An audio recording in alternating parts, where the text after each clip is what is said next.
Like most things, liberalism did not arrive fully formed. It has progressed in stages.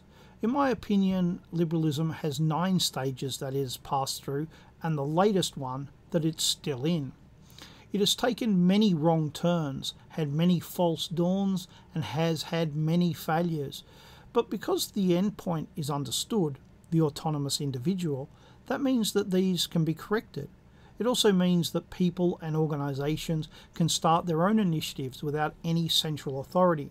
The logic of liberalism is brilliant. This logic stops opposition as they are often reacting to something that liberalism has begun. The 10 stages are the proto-stage, the Reformation, the English Revolution, the Enlightenment, the French Revolution, organisation, Progressivism, liberal socialism, the death of classical liberalism, and the end of the Cold War.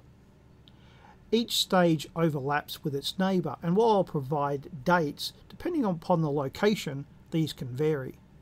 The proto-stage. In the ancient world, there were liberal ideas. It did not spring from nothing. You can find these ideas come from the Greeks, the Bible, and the Romans, republican and imperial. But none of these survived in anything but the written word, or the implied written word. In the Middle Ages, you start to find proto-liberal ideas as well. Nearly always these are Christian ideals that the Church declares to be a heresy. The Reformation. Whether Protestantism is a heresy or not is an argument for another day. What is beyond dispute is that the Catholic Church viewed it as such. Officially, it was regarded as a heresy until the Cold War. For the history of liberalism, the Reformation is important because it allows ideas that were once kept in check to exist and even to thrive. It also introduced arguments that attacked the very foundation of Christian belief. Here is where the idea that church and state were separate things began, and that the state decided that it was supreme. The English Revolution. The English Civil War was fought in the 1640s, but it didn't end until the Glorious Revolution of 1688. The war was not simply a political conflict, it was also a religious conflict between Anglican and Puritan. The Puritans won, twice, and that would push ideas that started within religion to move into political philosophy, and in time, into ideology.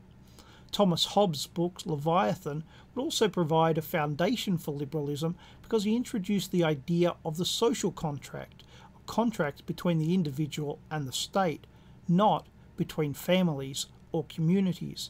In Leviathan, there is only the individual and the state. This was also the time of the Levellers and the Quakers, a time of radical thinking. The Glorious Revolution was the second victory of the Puritans. It transformed England into the first liberal state. Not a liberalism we would recognise, but the beginnings of one. The Enlightenment. The 1700s is generally regarded as the period of the Enlightenment. What started with the Reformation takes its next big step here. The rejection of the supernatural in all its forms, superstition, prophecy, miracles, and God, and the institutions that believe in the supernatural. Man is now to take control of his own destiny. This also leads to the rejection of the past, particularly the Middle Ages. It also sees the creation of the second liberal state, the United States. The French Revolution. Whether the French Revolution is liberal or not is up for debate. It certainly pushed ideas that are now regarded as liberal. It was its violent rejection of God, Church, and King which was a radical departure from the past. This led to 2 different paths. One, which was championed in the English-speaking world, said that personal liberty and property rights were supreme, that trade, free trade, was the right policy. The second path was the European path, which said that the state existed to make decisions and that the individual was free to do what they wanted as long as the state approved. Organisation. Before the 1830s, liberalism was ill-defined and its adherents were generally unorganised.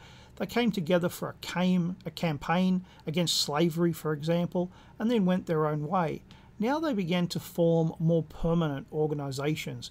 Here is where most political parties start to be formed. Before that, they were loose groupings. Now they became organised and disciplined. This also meant that they began to push their agenda in an organised way. Before this time, it is unusual to find laws that are clearly liberal. From the 1830s, that changes dramatically. This is also the age of laissez-faire. Progressivism. From roughly 1880 to 1920, the progressives seek to bridge the gap between liberalism and the working class. Liberalism, up until the organisation stage, was hostile to the working class. It viewed them as unnecessary, even as a hindrance to property rights. Up until the 1880s, it tried to ignore them, without success. Progressivism was liberal, unlike that liberalism worked against the working class. It tried to humanise liberalism, which had revealed that it had quite a vicious side. Liberal socialism. The First World War saw most of Europe adopt a form of war socialism. Much of liberalism was suspended for the duration. No free press, no free movement of labour, no free movement of goods or money. The economy in most countries saw the adoption of socialist economic policies. After the war, that tended to drop off. But it was not forgotten. And when the Second World War came, those same socialist economic policies were taken up again. For most people, the two wars showed that socialism could be used within a liberal democracy. This continued into the 1980s. The death of classical liberalism. Socialism is about as far from laissez-faire economics as you can get. By the 1950s, there started a revolt within liberalism. A branch wanted to get back to a more open economy. At the same time, communist ideas had made their way into liberalism. The idea of class warfare helped the death of classical liberalism. In its place, right liberals who wanted an open economy.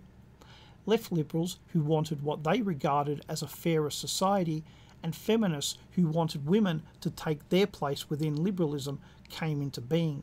Slowly, the older types of liberalism waned to be replaced by these newer forms.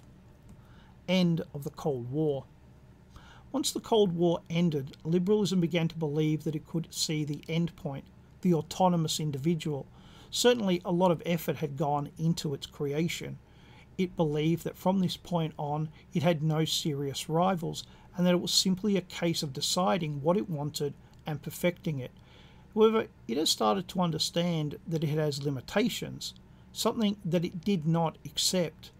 It's like a marathon runner who isn't sure how far away the finish line is, but he can feel his energy running out. But he's still running. He hasn't stopped. He's convinced that the finish line exists and that he's close.